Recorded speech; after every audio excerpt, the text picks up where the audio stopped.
नमस्कार, बहुत स्वागत है आप सभी का। आपके साथ मैं हूं ममता तिवारी। शुरुआत इस बुलेटिन की करते हैं। सबसे पहले बड़ी खबर आपको देंगे। लोकसभा चुनाव से जुड़ी ये बड़ी खबर निकलकर सामने आ रही है। कल शाम बीजेपी केंद्रीय चुनाव समिति की बैठक दिल्ली बीजेपी मुख्यालय में होगी। बैठक पीएम नरेंद्र मोदी बैठक में होंगे शामिल। प्रत्याशियों के नामों को लेकर होगा मंथन। राजस्थान की बची हुई 10 सीटों पर चर्चा संभव। तो फिलहाल आपको बता दें ये बड़ी बैठक रहने वाली है। प्रत्याशियों के नामों को लेकर इसमें मंथन किया जाएगा। राजस्थान में जो 10 सीटें इस वक्त बची हुई हैं उस पर भी जल्द ही चर्चा करके जो घोषणा है वो कर दी जाएगी उम्मीदवारों की। दिल्ली बीजेपी मुख्यालय में ये बैठक रहने वाली है। तो लोकसभा चुनाव से जुड़ी ये बड़ी खबर। संवाददाता विनीत दिल्ली से इस वक्त ऑनलाइन पे हमारे साथ है। विनीत, बताया जा रहा है कि कल एक बड़ी बैठक भारतीय जनता पार्टी की रहने वाली है, क्या अपडेट आपके पास? जी निश्चित तौर पर ममता, मैं आपको बताना चाहूंगा कि कल जो है वो बड़ी बैठक जो है वो बीजेपी राष्ट्रीय मुख्यालय में होगी। प्रधानमंत्री नरेंद्र मोदी, बीजेपी राष्ट्रीय अध्यक्ष जेपी नड्डा सहित पार्टी के तमाम वरिष्ठ नेता जो है वो मौजूद रहेंगे। केंद्रीय चुनाव समिति के जो सदस्य है वो मौजूद रहेंगे और लोकसभा उम्मीदवारों के नामों को लेकर के मंथन होगा। एक बड़ी बात यहाँ पर मैं आपको बताना चाहूंगा कि जब पहली बार जब केंद्रीय चुनाव समिति की बैठक हुई थी, राजस्थान के 15 उम्मीदवारों के नामों की घोषणा की गई थी। उसके बाद भी जब पार्टी की कोर ग्रुप की बैठक हुई थी दिल्ली में, उस वक्त भी राजस्थान को लेकर के चर्चा हुई थी। बहुत संभावना है कि बचे हुए सीटों को लेकर के पार्टी जो है वो फैसला कर सकती है। 10 सीट जो है वो पार्टी के बचे हुए हैं और इसको लेकर के बीजेपी जो है वो मंथन करेगी। बीजेपी अपने रणनीति के अनुसार उन नामों की घोषणा जो है वो कर सकती है। एक बड़ी बात यहां पर मैं आपको बताना चाहूंगा कि जिस तरह से प्रधानमंत्री नरेंद्र मोदी ने 400 का लक्ष्य रखा है एनडीए के लिए, बीजेपी के लिए 370 का लक्ष्य रखा है। इसको लेकर के जो है वो बीजेपी में काफी सतर्क है और कोई भी फैसला लेने के पहले जो है बीजेपी काफी मंथन जो है वो कर लेना चाहती है। और इसी कड़ी में कल भी जो है चुनाव के घोषणा होने के पहले बीजेपी की दूसरी जो बैठक है केंद्रीय चुनाव समिति की बैठक होगी। और क्या कोई समय बताया गया है बैठक का विनीत? जी मैं अगर हम समय की बात करें, कल में शाम जो है 6 बजे के लगभग जो है वो केंद्रीय चुनाव समिति की बैठक होगी, जिसमें विभिन्न राज्यों के जो उम्मीदवार हैं उनको लेकर के घोषणा जो है वो हो सकती है। एक बड़ी बात यहाँ पर मैं आपको बताना चाहूंगा कि अभी तक चुनाव की घोषणा नहीं हुई है, लेकिन बीजेपी ने 195 उम्मीदवारों के नामों की घोषणा कर चुकी है और उसके बाद बीजेपी जो है वो दूसरी केंद्रीय चुनाव समिति की बैठक कर रही है। और आने वाले दिनों में यानी हम यह कह सकते हैं कि चुनाव के पहले बीजेपी जो है बिल्कुल विनीत, और साफ है कि ये अपनी रणनीति को और तेजी के साथ आगे बढ़ाना भारतीय जनता पार्टी लगातार इस पर काम भी कर रही। बहुत धन्यवाद आपका तमाम जानकारी देने के लिए। और इस बीच राजस्थान की सियासत में बड़ा उलटफेर का दिन कल रहने वाला है। कल कांग्रेस के कई बड़े नेता बीजेपी का दामन थामेंगे। आपको बता दें पूर्व मंत्री लालचंद कटारिया बीजेपी में शामिल होंगे। पूर्व मंत्री राजेंद्र यादव भी बीजेपी में शामिल हो सकते हैं, सदस्यता ले सकते हैं। पूर्व मंत्री खिलाड़ी लाल बैरवा, पूर्व विधायक विजयपाल मिर्धा, कद्दावर नेता रजपाल मिर्धा, पूर्व विधायक आलोक बेनीवाल भी शामिल होंगे। तो फिलहाल पूर्व विधायक खिलाड़ी लाल बैरवा बीजेपी में शामिल होंगे। तो ये बड़ी खबर निकलकर सामने आ रही है क्योंकि कल का दिन बहुत महत्वपूर्ण रहने वाला होगा। ऐसे में देखना होगा कि आखिर वो कौन कौन से बड़े नेता हैं जो इन नामों के बाहर भी ऐसे कौन कौन से बड़े नेता रह सकते हैं जो भारतीय जनता पार्टी का दामन थाम सकते हैं। देखिए लोकसभा चुनाव से पहले ये नाराजगी नेताओं की लगातार सामने भी आ रही है।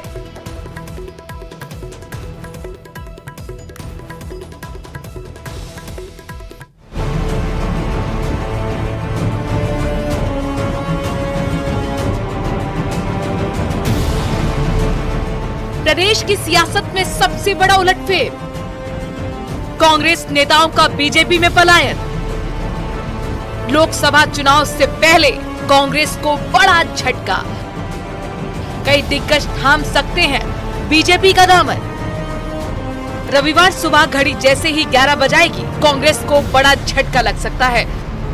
सूत्रों की माने तो रविवार 11 बजे कांग्रेस के कई बड़े चेहरे बीजेपी का दामन थामने वाले हैं, जिसके संकेत चिकित्सा मंत्री गजेंद्र सिंह खिवसर ने भी दिए हैं।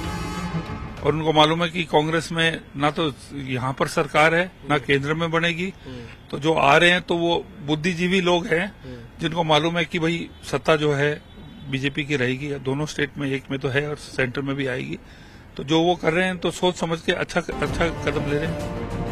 सूत्रों की माने तो रविवार को प्रदेश कार्यालय में बीजेपी का मेगा ज्वाइनिंग कार्यक्रम होने वाला है, जिसमें सीएम भजनलाल शर्मा और सीपी जोशी की मौजूदगी में गहलोत सरकार में कैबिनेट मंत्री रहे लालचंद कटारिया, पूर्व गृह राज्य मंत्री राजेंद्र यादव, पूर्व विधायक आलोक बेनीवाल, पूर्व विधायक खिलाड़ी लाल बैरवा, पूर्व विधायक विजयपाल मिर्धा, कद्दावर जाट नेता रिछपाल मिर्धा, बिलवाड़ा के वरिष्ठ नेता रामपाल शर्मा और लोकसभा चुनाव लड़ चुके कई कांग्रेस प्रत्याशी कांग्रेस का हाथ छोड़कर कमल को थाम सकते हैं। इसके साथ ही कई जिला प्रमुख, जिला परिषद सदस्य भी बीजेपी में शामिल हो सकते हैं। हमारी इस पार्टी की रीति नीति और इस पार्टी का काम देके हमारे माननीय नरेंद्र मोदी जी का जो विजन है, जो सोच है, जो उनके 10 साल के काम से पूरा हिंदुस्तान, पूरे विश्व में हमारा मान और सम्मान बढ़ाया है, तो उसको देखते हुए हमारे साथ जुड़ रहे हैं और हमारी पार्टी में आ रहे हैं। जानकारों की माने तो नेताओं की ज्वाइनिंग के लिए बड़े स्तर पर तैयारियां की जा रही हैं। लेकिन महेंद्रजीत मालवीय के बीजेपी में जाने के बाद कांग्रेस के लिए इसे बहुत बड़ा झटका माना जा रहा है।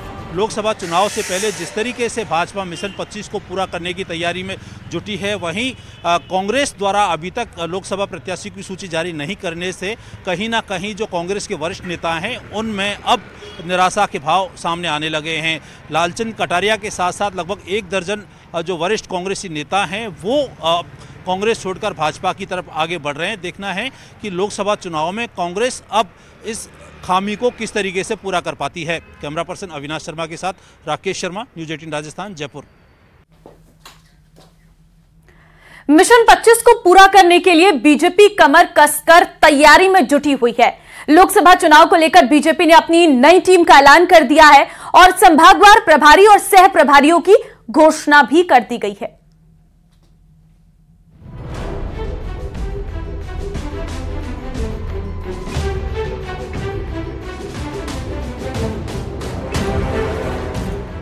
मिशन 25 के लिए बीजेपी ने कसी कमर।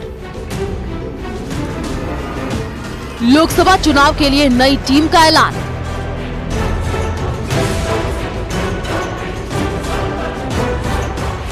सात संभाग प्रभारी और सब प्रभारी को जिम्मेदारी। लोकसभा चुनाव के रण में उतरने के लिए बीजेपी ने कमर कस ली है। प्रदेश की 25 सीटों को जीतने के लिए बीजेपी ने फुल प्रूफ प्लान तैयार कर लिया है, जिसके लिए बीजेपी ने संभाग प्रभारी और सह प्रभारी की नियुक्ति कर दी है। प्रदेशाध्यक्ष सीपी जोशी के निर्देश पर नेताओं को जिम्मेदारी दी गई है। मोदी जी का स्वयं का कोई परिवार नहीं, इसलिए उन्होंने पूरे भारतवर्ष के समस्त नागरिकों को अपना परिवार माना है और उन्होंने भारत के अंतिम व्यक्ति के कल्याण के लिए जो कामना की है और जो कार्य हुए इस देश से, उससे भारत के प्रत्येक व्यक्ति को लगता है कि वो हमारे परिवार के सदस्य, हम सब मोदी के परिवार के सदस्य और वो हमारे परिवार के मुखिया हैं। सातों संभाग में जिन नेताओं को प्रभारी और सह प्रभारी की जिम्मेदारी दी गई है, उन पर एक नजर डालते हैं। सबसे पहले बात करते हैं बीकानेर की। बीकानेर सीआर चौधरी प्रभारी, श्रवण सिंह बगड़ी सह प्रभारी, जोगेंद्र राज पुरोहित सह प्रभारी। वहीं जयपुर की अगर बात कर ले तो जयपुर में नारायण पंचारिया प्रभारी, ओम प्रकाश भड़ाना सह प्रभारी, संजीव भारद्वाज सह प्रभारी, पूनाराम चौधरी सह प्रभारी। जबकि भरतपुर में हेमराज मीणा प्रभारी, सोमकांत शर्मा सह प्रभारी, दीनदयाल कुमावत सह प्रभारी। बात अजमेर की करें तो अजमेर से जितेंद्र गोठवाल प्रभारी, विजेंद्र पुनिया सह प्रभारी, अतर सिंह भड़ाना सह प्रभारी। वहीं जोधपुर में प्रमोद सामर प्रभारी, वासुदेव चावला सह प्रभारी, अभिमन्यु राजवी सह प्रभारी। उदयपुर की अगर हम बात कर ले तो उदयपुर से दामोदर अग्रवाल प्रभारी, नाहर सिंह जोधा सह प्रभारी, मिथिलेश गौतम सह प्रभारी। जबकि कोटा में मुकेश दाधीच प्रभारी, भूपेंद्र सैनी सह प्रभारी, रंजीत सोडाला सह प्रभारी।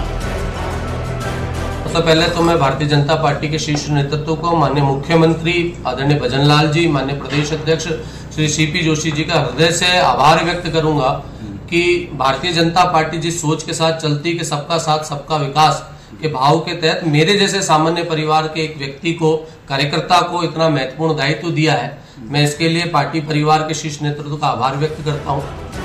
चुनावी महासमर में बीजेपी जीत के लिए पक्की रणनीति बना रही है ताकि उम्मीदों के मुताबिक नतीजे आ सके। केंद्रीय नेतृत्व से चर्चा के बाद प्रदेश भाजपा अध्यक्ष सीपी जोशी ने ये घोषणा की है। साथ ही इस घोषणा के साथ अब लोकसभा चुनावों में भाजपा का संगठन पूरी तरीके से मैदान में उतरने जा रहा है। ये ऐसे प्रत्याशी घोषित किए गए हैं जो भाजपा के केंद्रीय नेतृत्व के मिशन 25 के टारगेट को पूरा करने में सक्षम हैं। हालांकि भाजपा ने सभी संभाग प्रभारी और सह संभाग प्रभारियों की घोषणा की है। अब देखना यह है कि ये संगठन अब भाजपा को मिशन 25 को पूरा करने में कितना सहयोग कर पाता है। कैमरा पर्सन अविनाश शर्मा के साथ राकेश शर्मा, न्यूज 18 राजस्थान, जयपुर।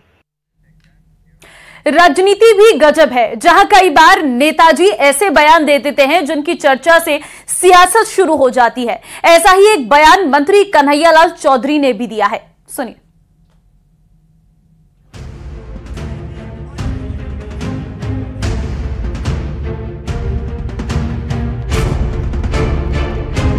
मेरे सभी भारतीय जनता पार्टी के कार्यकर्ताओं से कहना चाहता हूं, अगर खून के घूंट पीने पड़े तो पीना, बाकी हर कंडीशन में भारतीय जनता पार्टी को जिताना है।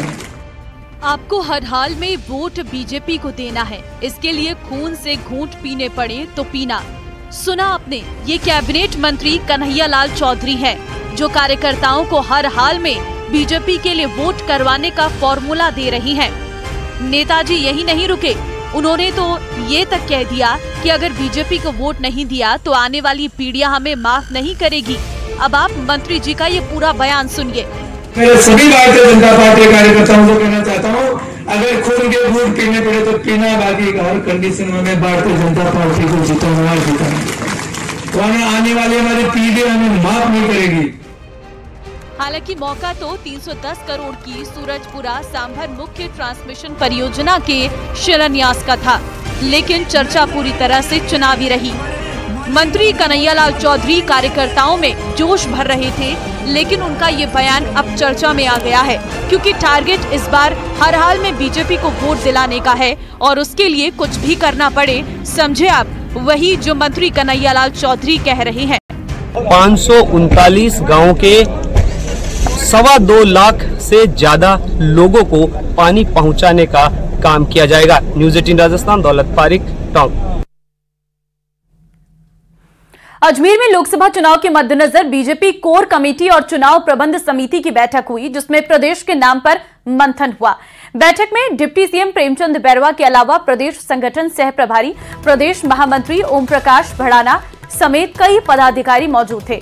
अजमेर लोकसभा क्षेत्र के लिए भारतीय जनता पार्टी ने प्रत्याशी की घोषणा नहीं हुई है। मीडिया से बात करते हुए डिप्टी सीएम ने बीजेपी में गुटबाजी से इनकार किया और जल्द ही बाकी उम्मीदवारों के नाम का ऐलान करने की बात कही।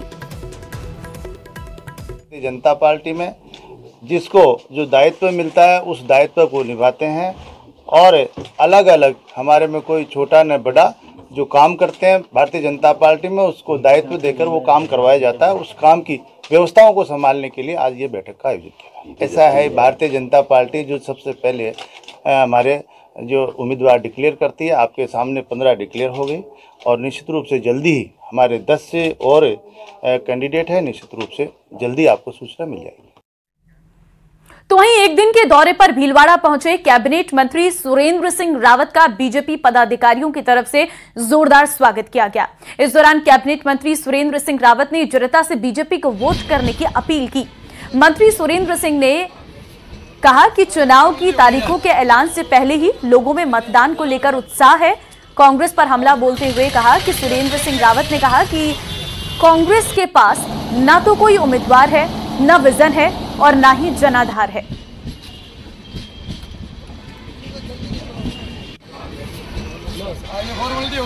लोकसभा चुनाव की तारीखों का ऐलान होना बाकी है, लेकिन जिस तरह से पूरे राजस्थान के अंदर, पूरे देश में उत्साह है इस बार लोकसभा चुनाव को लेके, सब लोग आतुर है कि लोकसभा की कब तिथि घोषित होगी, तब हम नरेंद्र भाई मोदी जी को मतदान करेंगे। और सब पार्टी भी अपने स्तर पर तैयारी कर रही है। सब लोग हम जल्दी इंतजार कर रहे हैं कि चुनाव का तारीखों का ऐलान हो, ताकि जल्दी हम मोदी जी को वोट दे सकें। कांग्रेस के पास न तो कोई उम्मीदवार है, न कोई उनका विजन है और न ही उनके पास कोई जनाधार है, इसलिए सिर्फ वो फॉर्मेलिटी के लिए चुनाव लड़ रही है। इसी का कारण है कि अभी तक उनकी सूची नहीं है। राजस्थान में पेट्रोल पंप संचालक अब हड़ताल पर जाने की तैयारी में हैं। पंप संचालकों ने तेल पर वैट कम करने की मांग करते हुए बड़े आंदोलन की बात कही है। देखिए इस पर हमारी ये रिपोर्ट।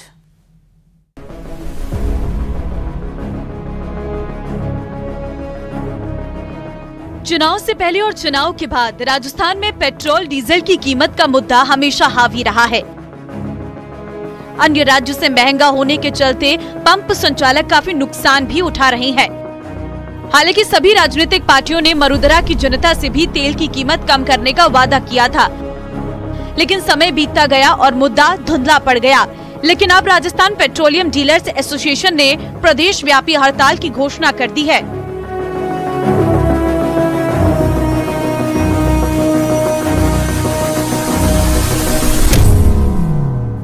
एसोसिएशन ने प्रदेश में पेट्रोल और डीजल की दरों में वैट कम करने की मांग की है। हमारी प्रदेश कार्यकारिणी के द्वारा ये निर्णय लिया गया है कि माननीय प्रधानमंत्री जी के द्वारा प्रदत्त वैट कम करने की गारंटी पर राज्य सरकार के द्वारा आज दिनांक तक किसी भी प्रकार का कोई निर्णय नहीं लिया गया, जबकि इन 90 दिनों में हमारे द्वारा वित्त विभाग एवं इनकी आंतरिक कमेटी के समक्ष हमारे द्वारा ज्ञापन भी दिए गए और 2018 की जो बिक्री थी वो आज दिनांक तक प्राप्त नहीं हुई, जबकि सबसे लंबा हाईवे, सबसे बड़ा प्रदेश तथा गंगानगर हनुमानगढ़ में आज भी प्रदेश का सबसे महंगा डीजल पेट्रोल, यही स्थिति हमारे धौलपुर व अन्य साथियों की है। इसी प्रकार हमारे जालोर जिले और सिलोई जिले के पंप बंद हो चुके हुए हैं और कुछ बंद होने के कगार पे, वर्तमान में राजस्थान में 57% बंद होने के कगार पे। इसके लिए हमारे द्वारा ये निर्णय लिया गया है कल सुबह 6 बजे से 12 तारीख को सुबह 6 बजे तक हम किसी भी प्रकार का उत्पाद न तो क्रय करेंगे। पंप संचालकों की हड़ताल का असर पूरे राजस्थान पर भी देखने को मिल सकता है। रविवार 10 मार्च से श्री गंगानगर, हनुमानगढ़, सिरोही, चूरू, जालौर, बाड़मेर, जैसलमेर, धौलपुर, करौली, दौसा, सीकर और झुंझुनू जिले के पेट्रोल पंप संचालक पूरी तरह से हड़ताल पर जा रही हैं। 11 मार्च को सभी पेट्रोल पंप संचालक राजधानी जयपुर में स्टैच्यू सर्कल से सचिवालय तक विशाल रैली निकालकर राज्य सरकार के खिलाफ विरोध जताएंगे। पेट्रोल पंप संचालकों ने हड़ताल के दौरान जिला प्रशासन को भी किसी भी तरह से पेट्रोल पर डीजल उपलब्ध नहीं कराने का निर्णय लिया है। इसके अलावा लोकसभा चुनाव में सरकारी वाहनों को भी उधार पेट्रोल डीजल देने पर रोक लगाने की घोषणा की है। जो जिले प्रभावित है वो मुख्य रूप से इसमें भाग लेंगे। साथ ही हम दिनांक 11 को दोपहर 12 बजे के लगभग हम स्टैच्यू सर्किल से सचिवालय माननीय मुख्यमंत्री जी को इन दोनों मांगों की ओर, जिसमें मुख्य मांग वैट और दूसरी मांग हमारा डीलर कमीशन जो पिछले 7 वर्षों से नहीं बढ़ा है, के लिए कूच करेंगे। इसमें हमें आपका सहयोग अपेक्षित है और जनता को होने वाली है सुविधा के लिए हम सदैव माफी चाहेंगे और हम सदैव आपके ऋणी रहेंगे। कृपया आप इसमें हमारा सहयोग प्रदान करें। हालांकि पड़ोसी राज्यों की तुलना में राजस्थान में तेल की कीमतें ज्यादा है, जिसके चलते कई पेट्रोल पंप बंद भी हो गए हैं। वहीं इस बार पंप संचालक लंबी लड़ाई की तैयारी में है। राकेश शर्मा, न्यूज़ 18 राजस्थान।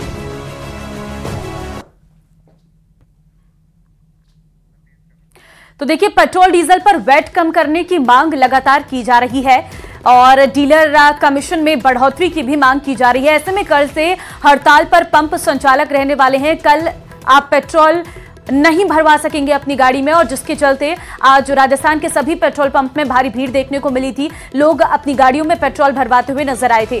दरअसल आपको मैं बता दूं कि लगातार जो मांग है वो बढ़ती जा रही है। संवाददाता लवली वधवा जयपुर से इस वक्त हमारे साथ है। लवली, देखिए, कल का दिन पेट्रोल किसी को भी नहीं मिलने वाला है राजस्थान में। ऐसे में लोगों का क्या कहना है, संचालकों का क्या कहना है, जरा बताइए। देखिए, कल प्रारंभिक तौर पर जो है करीब 1 दर्जन जिलों के अंदर ये हड़ताल जो है वो की जा रही है और इन दर्जन भर जिलों की हड़ताल के अलावा जो है बाकी जिलों के अंदर अभी क्या रहेगा, क्या बंद रहेंगे, नहीं रहेंगे पेट्रोल पंप, इस संदर्भ में डीलर एसोसिएशन की ओर से कोई भी अभी फिलहाल बयान जारी नहीं किया गया है। दूसरी तरफ आप देखिए, ये पेट्रोल पंप का नजारा आप देखिए, जैसे ही लोगों को पता लगा, हालांकि बॉर्डर एरिया के अंदर वेट को लेकर के काफी समस्याएं हैं पेट्रोल पंप संचालकों के साथ। उनके साथ दिक्कत यह है कि उनके पेट्रोल पंप से ज्यादा पेट्रोल भराने वाले लोग जो है बॉर्डर एरिया में 2, 4, 5 किलोमीटर में बॉर्डर जहां लगती है, चाहे जैसलमेर की बात करें, चाहे गंगानगर की बात करें, चाहे हनुमानगढ़ की बात करें, चाहे सीकर के आसपास के इलाकों की बात करें, तो करीब 13 जिले ऐसे हैं, 12 जिले ऐसे हैं जहां पर इस स्ट्राइक का ऐलान जो है वो किया गया है। और परसों जयपुर के अंदर जो है वो प्रदर्शन जो है वो स्टैच्यू सर्किल पर किया जाना है। लेकिन उससे पहले लोगों को इस बात की जैसे सूचना मिल रही है कि स्ट्राइक होने वाली है, तो लोगों को कंपनी के जो पंप रहेंगे वो खुले रहेंगे। देखिए, हम इस वक्त कंपनी के पंप पर मौजूद है। जो कंपनी के जो डीलर पंपों के अलावा जो कंपनी के पंप है वो तमाम पंप खुले रहेंगे। ये जानकारी हम हमारे तमाम दर्शकों को देना चाहेंगे जो न्यूज़ 18 पर इस वक्त पेट्रोल पंप स्ट्राइक से जुड़ी खबर देख रहे हैं। दूसरी बड़ी बात यह है कि जो डीलर एसोसिएशन है वो वेट कम करने की मांग कर रही है और अपना कमीशन बढ़ाने की मांग कर रही है।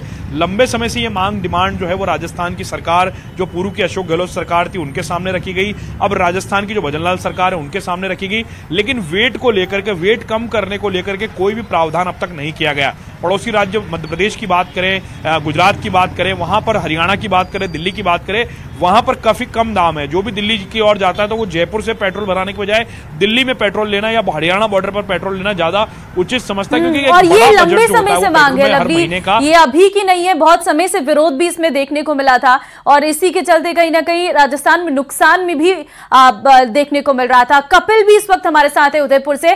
कपिल, उदयपुर में क्या हाल है? वहां पर भी कल स्ट्राइक रहने वाली है, क्या अपडेट आपके पास? बिल्कुल, देखिए, कल सुबह 6 बजे से पेट्रोल पंप संचालक हड़ताल पर जाने वाले हैं और अगले 48 घंटे तक किसी भी वाहन में पेट्रोल नहीं भरा जाएगा। तस्वीरें मैं आपको दिखाऊंगा। आप देखिए कि ये उदयपुर के दहली गेट सूरजपोल मार्ग पर स्थित एक पेट्रोल पंप की तस्वीर है और यहाँ आप देख सकते हैं कि लंबी कतारें जो है वो पेट्रोल भरवाने वालों की यहाँ पर लगी हुई है। बड़ी तादाद में पेट्रोल भरवाने वाले यहाँ पहुँचे और धीरे धीरे संख्या जो है बढ़ती जा रही है, क्योंकि सुबह 6 बजे के बाद में पेट्रोल पंप संचालक 48 घंटों तक पेट्रोल नहीं भरेंगे। आप देखिए कि पेट्रोल पंप पर जैसे ही ये सूचना बाहर आई उसके बाद में लगातार संख्या जो है बढ़ी है। हम बात करेंगे, भाई साहब, क्या किस तरह से हड़ताल पर जाने वाले हैं आप? देखिए सर, ऐसा है, पिछले 5 सालों से जो हमारी राजस्थान में पूरे देश में जो सबसे ज़्यादा वेट लागू कर रखा है उसके खिलाफ हमारा आंदोलन कार्यरत था, लेकिन पिछली सरकार ने भी हमारी कोई सुनवाई नहीं की और अभी भी हमारी मांग वो के वही है, क्योंकि मोदी जी ने वायदा किया था कि अगर हमारी सरकार आएगी तो राजस्थान में हम वेट कम करेंगे और राजस्थान की जनता जो पूरे देश में सबसे महंगा फ्यूल ले रही है उससे उनको निजात दिलाएंगे। लेकिन अभी तक कोई भी सुनवाई नहीं है, स्थिति आपके सामने है। बिल्कुल, देखिए, पेट्रोल पंप संचालक का कहना है कि पहले भी इस तरह के वादे किए गए थे लेकिन उन पर सरकारें खरी नहीं उतरी और यही वजह है कि एक बार फिर 48 घंटे की हड़ताल करके ये और इसीलिए कहीं ना कहीं कपिल जो गुस्सा है वो अब साफ तौर पर नजर भी आ रहा है। हम अशोक के पास चलते हैं, श्रीगंगानगर से संवाददाता है अशोक, क्योंकि श्रीगंगानगर बॉर्डर इलाका है, यहाँ तो पहले से ही आप दिखाते भी आए हैं कि लोग श्रीगंगानगर में पेट्रोल ना भरवा के सीधे पंजाब बॉर्डर क्योंकि लगता है वहां जाते हैं और दिक्कत यहाँ के पेट्रोल पंप वालों को रहती है। कल की स्ट्राइक पर भी नजर डालिए। हाँ बिल्कुल, देखिए, अभी इस समय हम श्री गंगानगर के एक पेट्रोल पंप पर ही मौजूद हैं और बात करें श्री गंगानगर में पेट्रोल और डीजल की कीमतों की, तो देखिए न केवल प्रदेश में बल्कि पूरे देश में सस्ता है। अब चूंकि कल से एक बार फिर पेट्रोल पंप डीलर्स अपनी रेट घटाने की मांग सहित अन्य मांगों को लेकर 48 घंटे की हड़ताल पर जा रहे हैं, तो ऐसे में श्री गंगानगर जिला मुख्यालय की आपको मैं पेट्रोल पंप की तस्वीरें दिखाऊं तो आप ये देखिए, जो श्री गंगानगर के पेट्रोल पंप पे जो तस्वीरें हैं वो अमूमन आज ट्रैफिक काफी ज्यादा है। श्री गंगानगर के उपभोक्ता कल की हड़ताल को देखते हुए petrol pump dealers petrol pump पर पहुंच रहे हैं और अपनी गाड़ी में पेट्रोल डलवा रहे हैं ताकि अगले 48 घंटों के दौरान यदि किसी भी तरह से उनकी गाड़ी चलाने में किसी भी तरह की कोई परेशानी ना हो। वजह क्या है? सीधी सी वजह है कि राजस्थान सरकार से लगातार मांग की जा रही है कि पेट्रोल पंप को लेकर जो पेट्रोल और डीजल पर वेट है उसको कम किया जाए। हमारे साथ श्री गंगानगर के पेट्रोल पंप डीलर्स मौजूद हैं। सर, आप बताएं कि किस तरह से कल आप हड़ताल करने जा रहे हैं और क्या पहले भी प्रयास किए थे? आपको उम्मीद है? आपकी पूरी उम्मीद है हमें, क्योंकि डिफरेंस इतना ज्यादा बढ़ गया है कि पेट्रोल पंप का धंधा करना बड़ा मुश्किल हो गया है और एक गंगानगर और हनुमानगढ़ डिस्ट्रिक्ट के अंदर 30-32 पेट्रोल पंप मालिकों ने बंद कर दिए हैं, क्योंकि इतना घाटा हो रहा है और इतना स्मगल होकर जो माल आ रहा है वही बिक रहा है पेट्रोल पंप। अशोक, जरा तस्वीरें भी दिखाइएगा और इस वक्त क्या रेट है श्री गंगानगर में, वो भी जरा हमारे दर्शकों को बताइए, कितना ज्यादा ये अन्य राज्यों से बढ़ा हुआ है? मोदी जी ने गारंटी ली थी कि हम बराबर करूंगा रेट। आपको बताऊं तो देखिए अभी जो श्री गंगानगर की पेट्रोल की रेट बताएं तो 113 रुपए 42 पैसे प्रति लीटर श्री गंगानगर का भाव है और 113 रुपए 42 पैसे न केवल प्रदेश में बल्कि पूरे देश में सबसे ज्यादा है। और यदि हम पड़ोसी राज्य की बात करें, यहाँ से महज 5 किलोमीटर की दूरी पर पंजाब की सीमा शुरू हो जाती है और वहां से ये पेट्रोल लगभग 15 रुपए महंगा है। न केवल पेट्रोल महंगा है बल्कि डीजल के भी दाम 10 रुपए ज्यादा हैं। तो ऐसे में श्री गंगानगर जिला मुख्यालय से महज 5 किलोमीटर की दूरी पर ही पेट्रोल पंप पर जो भाव है पेट्रोल और डीजल के वो बहुत ज्यादा है और शायद यही वजह है कि श्री गंगानगर जिले में न केवल पेट्रोल पंप डीलर्स की जो बिक्री है वो बहुत ज्यादा कम है बल्कि जो तस्करी है वो भी बहुत ज्यादा होती है। क्योंकि पेट्रोल पंप पर जो बिक्री है वो लगभग ना के बराबर है। तो ऐसे में श्री गंगानगर के पेट्रोल पंप डीलर्स के सामने बड़ी समस्या रहती है कि वो अपने बिल्कुल अशोक, हम देख भी रहे हैं बकायदा पैम्पलेट भी लगाए गए हैं पेट्रोल पंप के बाहर पर ताकि लोगों को भी ये पता चल सके कि कल पेट्रोल पंप बंद रहने वाले हैं ताकि लोग आज ही पेट्रोल भरवा सके। कपिल, क्या आपको भी पेट्रोल पंप के पास ये जो पोस्टर्स है वो नजर आ रहे हैं? क्योंकि हम श्री गंगानगर में अशोक के कैमरे से देख रहे थे, लिखा है बकायदा कि कल पेट्रोल पंप बंद रहने वाले हैं क्योंकि रेट बहुत ज्यादा है।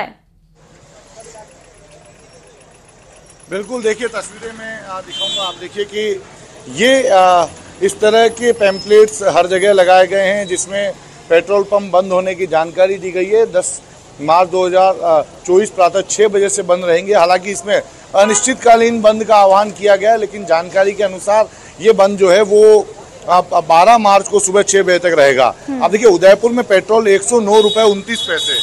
जैसा कि अभी अशोक भी बता रहे थे कि बॉर्डर इलाके में काफ़ी समस्याएं पेट्रोल पंप संचालकों को हो रही है। तो उदयपुर की अगर हम बात करेंगे तो ये भी गुजरात और मध्य प्रदेश से लगता हुआ इलाका है। ऐसे में यहाँ पर भी जो बॉर्डर इलाके के जो पेट्रोल पंप हैं उनकी हालत काफी खराब है। कई पेट्रोल पंप बॉर्डर इलाके के बंद हो चुके हैं, इसीलिए कहीं ना कहीं परेशानी भी देखने को मिल रही है। लवली, अशोक और आप सभी का बहुत धन्यवाद तमाम जानकारी देने के लिए। कपिल, आपका भी बहुत धन्यवाद तमाम तस्वीरें दिखाने के लिए। इस बीच एक बड़ी खबर है, वो उससे आपको रूबरू करवाएंगे। पाली के सुमेरपुर से ये बड़ी खबर इस वक्त निकलकर सामने आई है जहां पर सड़क हादसे में 4 लोगों की मौत हुई है। अनियंत्रित होकर कार पलटी है, कार में सवार 4 की मौत। नेत्रा गांव के पास ये बड़ा हादसा हुआ है। तो पाली के सुमेरपुर से ये बड़ी खबर आपको बता रहे हैं जहां पर सड़क हादसे में 4 लोगों की मौत की जानकारी। नेत्रा गांव के पास ये बड़ा हादसा देखने को मिला है। तो 4 लोगों की मौके पर ही दर्दनाक मौत हो गई है। तो आप इस घटना से अंदाजा लगा सकते हैं क्योंकि मौत का आंकड़ा 4 है। अनियंत्रित होकर कार पलटी। श्याम संवाददाता फोन लाइन पे इस वक्त हमारे साथ है। श्याम, खबर निकलकर सामने आ रही है कि एक बड़ा हादसा जिसमें 4 लोगों की मौत हो गई है। किस वक्त की घटना? जी बिल्कुल, ये आज शाम की बात है जहां पर एक परिवार सुमेरपुर से अपने गांव पावा जा रहा था वैगनआर कार से। चलती कार में अचानक टायर फटने की वजह से असंतुलित होकर वो कार पलट गई और कार पलटने से उस कार में सवार 2 महिला 2 पुरुष की मौत हो गई, जबकि 3 लोग बच्चों समेत 3 घायल हो गए जिन्हें सुमेरपुर के महावीर अस्पताल में भर्ती कराया गया है। घटना की सूचना पर सुमेरपुर सीओ भूपेंद्र सिंह समेत पुलिस का जाब्ता मौके पर पहुंचा और घायलों को अस्पताल पहुंचाया। वहीं मृतकों की जो शव है वो सुमेरपुर के राजकीय अस्पताल में रखाए गए हैं। जी ठीक है, बहुत धन्यवाद आपका श्याम तमाम जानकारी देने के लिए।